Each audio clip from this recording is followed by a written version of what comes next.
여러분 안녕하십니까? 어, 서정길 목사입니다.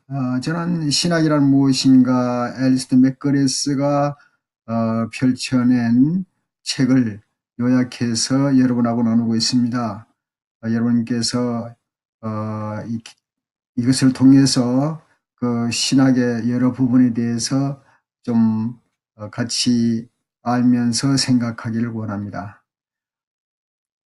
이 동영상은 위클리프 유니버시티 학생들을 위해서 제작을 합니다만 누구시든지 동참하시면 저에게는 보람이 되겠습니다. 오늘은 제50강이 되겠습니다. 그 제목은 베푸시는 하나님입니다. 하나님에 대해서 우리가 여러 가지 표현을 할 수가 있습니다. 인자하신 하나님, 은혜가 충만하신 하나님, 그리고 베푸시는 하나님. 이 베푸신다고 할 때 뭘 베푸시느냐? 사실은 저와 여러분이 잘 알고 있습니다. 겪고 있고 경험하고 있고. 그러나 이 베푸시는 하나님의 영어가 설정되기까지 걸어온 발자취를 조금이나마 살펴보는 그런 시간을 가지고자 합니다.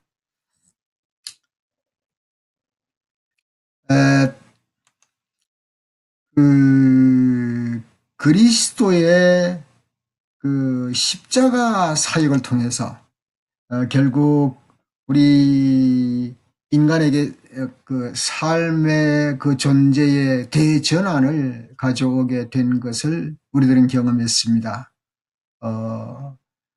많은 사람이 이 예수 그리스도로 말미암아 구원을 얻고 그리고는 새 사람의 길을, 새 삶의 길, 도무지 상상할 수 없는 놀라운 길들이 펼쳐지는 것을 경험하는데요. 인간에게 새로운 존재의 길을 열어준, 새로운 삶의 길을 열어준 그 길이 그 구원이라든가 구속이라든가 이 단어를 통해서 우리는 좀 더 살펴볼 필요가 있다고 봅니다. 그래서 과연 구원이 무엇이고 구속이 무엇인가 하는 그런 문제인데, 지금 저와 여러분이 만약에 예수 그리스도를 믿으시는 분이라면 아니 그건 다 아는 얘기다 그렇게 생각할지 모르겠습니다만, 그러나 여기에 그 구원에 이르기까지, 구속에 이르기까지 많이 겪었던 우리들의 선조들의 신앙의 길들을 우리는 볼 수가 있어야 합니다. 16세기 프로테스탄트의 종교 개혁에서 겪은 얘기를 오늘 중심으로 하겠습니다. 다시 말해서 여기 제목이 있는 대로 은총교리를 둘러싼 종교개혁 시대의 논쟁이라고 그렇게 볼 수가 있겠습니다.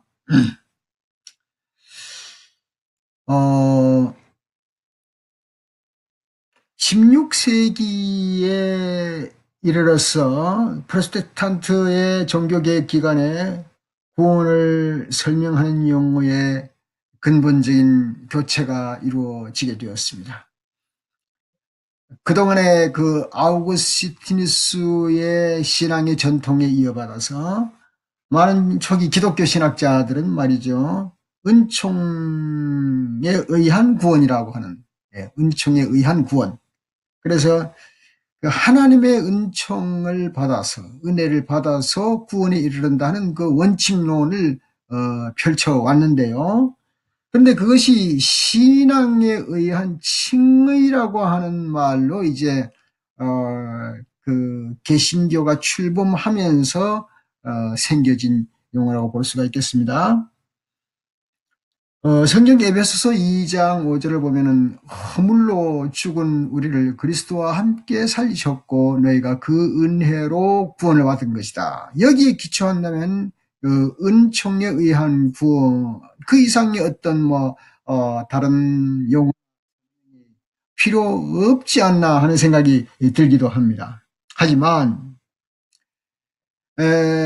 루터가 이제 궁금하고 괴로워했던 것 하나가 있습니다. 그게 뭔가 하면은 당시에는 그 하나님의 은총으로 구원을 받지만 또 한 가지 교리상으로서 벗어버릴 수 없는 게 무엇인가 하면은 바로 어, 인간이 죄를 지었다면 죄의 형벌을 받아야 한다는 그 원칙론입니다. 그 원칙론이 고대 전통으로부터 지금까지 이어오는 데 있어서 결코 떠나지 않는 그런 숙제가 되었던 것이죠. 그래서 루터는 생각을 합니다. 아이고 어떻게 하나님이 죄인을 용서를 한다. 용서를 한다. 용납을 어떻게 하느냐? 하나님은 죄인들을 벌 주셔야 되는 하나님인데 그 벌 주시는 하나님에 대한 그 인식이 옛날 때부터 계속해서 배워왔고 익혀왔고 신앙생활을 해왔던 것이기 때문에 그걸 버릴 수가 없었던 것입니다. 그래서 마르틴 루터는 고민을 하게 된 것이죠. 그러다가 마르틴 루터는 나중에 은총에 의한 구원이 신앙에 의한 칭의라고 하는 것으로 이렇게 말을 바꾸는 계기를 가지게 되었습니다. 그것은 로마서 5장 1절 2절이 되겠는데요. 로마서 5장 1절 2절이 이렇게 말씀했습니다. 그러므로 우리가 믿음으로 의롭다 하심을 받았으니 우리 주 예수 그리스도로 말미암아 하나님과 화평을 누리자. 또한 그로 말미암아 우리가 믿음으로 서 있는 이 은혜에 들어감을 얻었으며 하나님의 영광을 바라고 즐거워하느니라. 그러니까 로마서 1장 17절의 의인 문제를 로마서 5장에서 해결을 보게 된 것이죠. 사실 16세기가 열리면서 인문주의가 등장하게 되었습니다. 이 인문주의 등장이라는 것은 개인을 중요하게 여겼다는 거죠. 예. 그 전에는 단체였습니다. 캐톨릭이라고 하는 단체, 또 뭐 유대교라고 하는 단체, 그 단체가 고백하고 신앙생활 해왔던 그 속에 내가 파묻혀서 그 안에 거하기만 하면은 구원을 받는다고 하는 그런 원칙론 속에서 그냥 내가 참여하고 동참하는 쪽으로 해석을 해왔고 믿어왔던 겁니다. 그런데 인문주의가 발달하면서 개인이 중요하다고 할 때 그러면 루터가 고민하기를 그러면 나라고 하는 이 죄 많은 나가 어떻게 하나님의 용납을 받느냐 말입니다. 뭐 교단이나 뭐 교파나 무슨 뭐 교리나 전통을 떠나서 나라고 하는 이 개인이 어떻게 하나님께 용납을 받을 수 있느냐 하는 구체적이고 심플하게 하나님 앞에 질문하게 되는 그런 일이 생기게 되었단 말입니다. 그러니까 이 개체성에서 하나님의 개입, 개체성 속에서 하나님의 관여하심, 여기에서 상당히 고민을 하고 어쩌면 괴로워하고 하다가 하나님의 칭의론에 부딪히게 된 것이죠.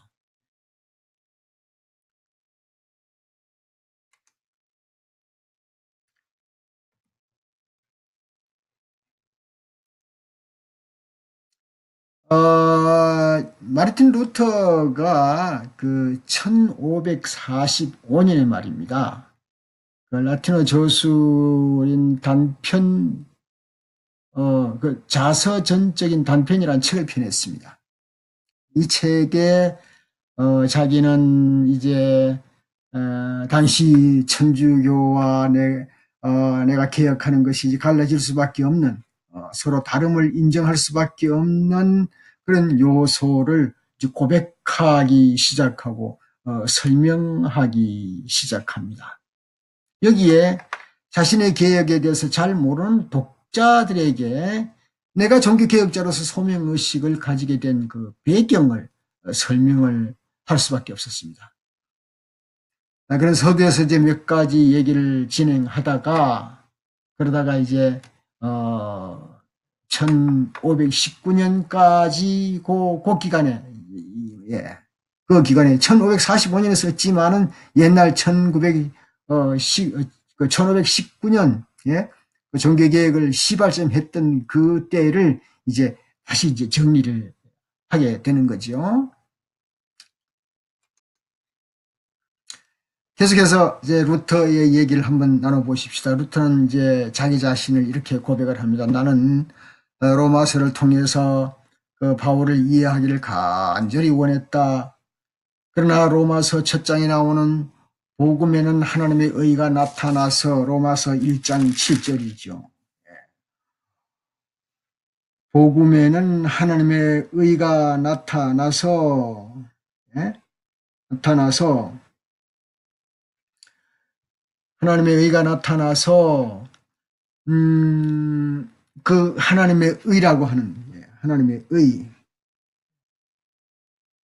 그 하나님의 의에 대해서 상당히 불안한 생각이 들기 시작했습니다. 잘못했습니다. 제가 로마서 7장이 아니라 17절입니다. 로마서 1장 17절입니다. 거기에서 하나님의 의에 대해서 아주 강하게 마음에 부딪히기 시작했습니다. 저도 사실은 이 성경 말씀을 보면서 복음에는 하나님의 의가 나타나서 믿음으로 믿음에 이르게 하나니 기록된 바 오직 의인은 믿음으로 말미암아 살리라 함과 같으니라. 이 말씀을 처음에 제가 설교를 이렇게 들을 때, 청년 때 말이죠. 설교를 들을 때 참 어렵다. 이 말이 굉장히 어려운 말인데 이 말을 어떻게 해석을 할 수 있을까 고민했는데 아니나 다를까 마르틴 루터가 고민을 많이 했던 것 같습니다. 로마서 1장 17절에서요. 근데 특별히 거기에 한 구절이 걸렸는데 하나님의 의입니다. 하나님의 의. 조금 전에 말씀드린 대로 당시까지만 해도 하나님은 의로우시지만 불의한 죄인은 벌하신다는 원칙론이 있었습니다. 그게 이제 고대로부터 내려왔던 신앙의 교리였고 그 신앙의 어떤 기초였습니다. 그렇다면 우리가 구약을 볼 때도 그게 있지 않습니까? 죄인은 징벌하시고 하나님은 그 죄인을 징벌하시고 또 선한 사람은 상을 주신다고 하는 그런 원칙이 있지 않습니까? 그 원칙이 구약의 개념에서 벗어날 수 없었는데 자 이렇게 나는 죄인을 벌하시는 하나님에서 많이 배워왔는데 어떻게 하나님의 의를 어떻게 내가 해석할 수 있을까? 그렇게 하면서 그는 수도자였지 않습니까? 마틴 루터가. 수도자로서 생활을 쭉 오늘도 제가 수도사를 만났습니다만 수도사는 8년 내지 10년을 공부하고 그리고 지금도 아주 수도의 길을 닦아나가고 있다고 그렇게 얘기를 들었습니다만 내가 수도사로서 살아가는데 사실은 탓할 것 없는 만큼의 삶을 살았다. 그럼에도 불구하고 하나님 앞에서 이 불편한 양심, 이 양심을 지닌 죄인이라고 느끼고 말았다. 내 행위가 그분을 기쁘시게 해드렸는가? 질문하는 거죠. 나는 최선을 다해서 수도사 생활을 했지만 정말 하나님이 나를 향해서 네 날 기쁘게 했다라고 말할 수 있을까? 아니라는 거죠. 그럴 수 없었는 거죠. 그래서 죄인을 벌하시는 의로운 하나님, 그 의로운 하나님에 대해서 사랑이기는커녕 절대로 사랑할 생각이 들지 않고 하나님이 싫어졌다. 그러면서 나는 바울이 이 구절을 말한 진정한 의미를 알고자 필사적으로 매달렸다.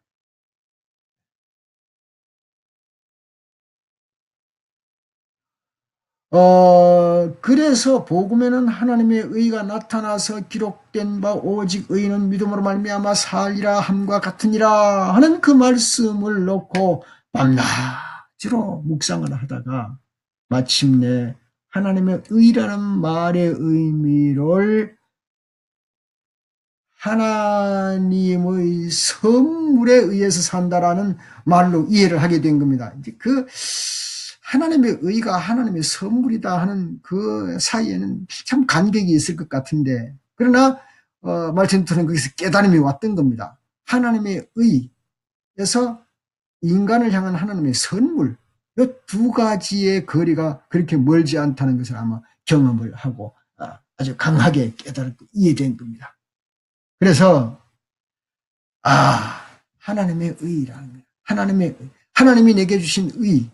여기 의는 믿음으로 말미암아 살리라 했으니까 그 나를 두고 하는 소리인데 하나님의 의가 내게 오는 것은 이것은 내가 믿을 때에 우리가 하나님을 믿을 때에 나를 의롭다고 인정해 주는 것일 거다. 그래서 그게 칭의가 생깁니다. 칭의. 예. 내가 믿을 때에 하나님이 나를 의롭다고 인정해 주는 거야. 그렇게 해서 칭의가 생긴 겁니다. 그게 성경적으로 바른 해석이라고 자기는 이제 깨닫게 된 겁니다. 그리고 나서 생각하니까 그는 이 세상에 다시 태어난 것 같은 그런 기쁨에 가슴이 활짝 열리고 천국이 내 눈앞에서 열리는 것 같았다라고 고백을 합니다. 그때부터 성경을 펼쳐보니까 성경이 모두 다가 진짜 진정한 새로운 사건이 내 앞에서 펼쳐지고 있는 걸 이 마르틴 루터는 경험을 합니다. 다시 말해서 이전에는 하나님의 의라는 말 때문에 하나님이 싫어졌지만 그러나 지금은 그 하나님의 의가 바로 우리를 사랑하고 우리를 귀하게 여겼다는 것을 알게 됐다고 그는 고백을 그 책에서 했습니다. 좀 전에 말씀드린 대로 그의 1545년에 라틴어 저술에서 자기 옛날에 정기개혁 시대에 시작했던 그때 일을 설명을 하면서 고백을 했습니다. 하나님의 의에 대한 구절의 그 이해가 완전히 바뀐 것입니다. 그래서 이 변화는 근본적으로 정리했었습니다. 저와 여러분은 사실 벌써 이렇게 정리된 것을 받아들여서 믿기 때문에 사실은 어떤 의미에서는 큰 고민 없이 받아들였기 때문에 쉬웠을지 모릅니다. 너무 쉬웠죠. 그냥 받아들였으니까. 처음으로부터는 인간의 행위를 칭의의 전제 조건에 의해서 생각하게 됩니다. 그러니까 내가 행동하는 것은 의롭게 되려고 행동하는 것이 아니라 내가 의롭다고 인정을 받았으니까 그때부터 행동하게 되는 건 사실 어떤 의미에서 인정받기 위해서 행동하는 게 아니라 하나님의 자녀로 삼아줬기 때문에 감사해서 행동하는 것이 다른 거죠. 예. 내가 인정받으려고 의롭다함을 받으려고 내가 노력을 하고 노력하는 건 이건 아니다 이거죠. 예. 내가 하나님이 나를 의롭다. 나를 무죄 선언해 주시고 닌 죄 없다. 네 죄를 내가 내 아들 예수 그리스도 통해서 다 용서했다라고 나를 인정을 해주니까 그때부터 나는 이제 남는 건 뭡니까? 감사뿐이죠. 아이고 내 같은 죄인도 용서함을 받을 수 있다니 라는 감사가 일어나게 된 것입니다. 즉 죄인들이 의롭게 되는데 필요한 것은 다른 것 없다. 자비로우신 하나님이 우리에게 베푸시는 것, 바로 그것이다. 이렇게 표현하게 된 것입니다. 그래서 하나님은 벌 주시는 하나님에서 벌 주시는 하나님은 슬픈 모습입니다. 그러나 하나님은 벌 주시는 하나님이 아니라 베푸시는 하나님이다 하는 것으로 해석할 수밖에 없었습니다. 그러나 아우구스티누스의 글을 읽으면서 이것이 불가능한 일임을 알게 된 루터는 이제는 벌 주는 하나님이 아니라 죄인을 받으시는 전제 조건 없이 아무 조건 없이 죄인을 그냥 의롭다 칭함을 베풀어주는 그런 자비로운 하나님, 그 하나님을 발견하고 나서 희열에 젖어서 그는 종교개혁이 쉽게 이루어지게 되었다는 고백을 하게 됩니다. 여기서 루터가 밝힌 요점은 기독교의 하나님은 다시 말씀드리지만 공로의 하나님이 아니다. 공로를 따라 보상하는 엄격한 심판자가 아니라 죄인에게 선물로 의로움을 베풀어 주시는 하나님이다. 하나님을 고백한 것입니다. 여러분 어떻습니까? 예, 우리들의 삶이 완전하지 않습니다.